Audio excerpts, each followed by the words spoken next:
Bishawanilesh tene hachkima kingol tumenbehlai yaningwesitesh helbesah antalilob. Iniciamos. El primero es yokol, yokol, encima. Yanal, yanal, debajo. Tutzel, tutzel, al lado. Chumuk, chumuk, en medio.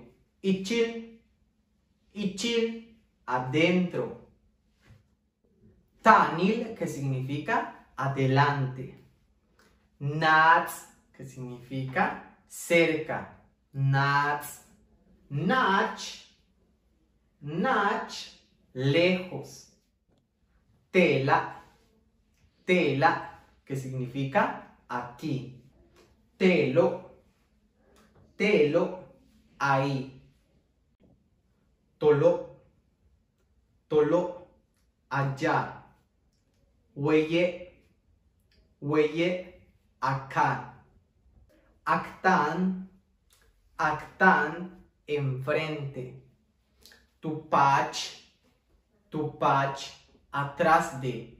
Pachil, pachil, detrás.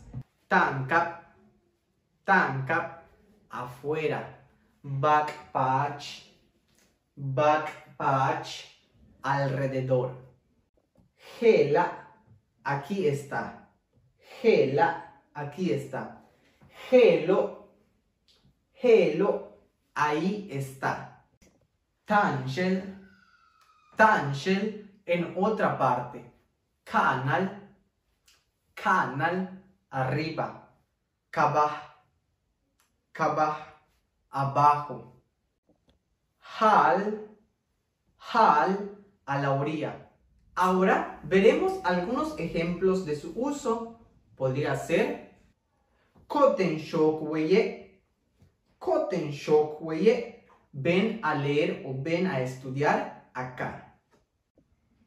Por ejemplo, te pueden preguntar, Tushkahanech, ¿dónde vives?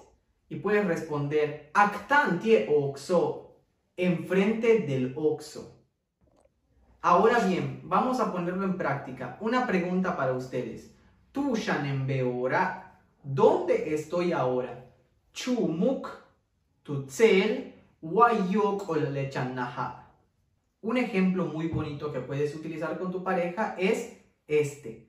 Koten, wenel, tintzel, ven a dormir a mi lado.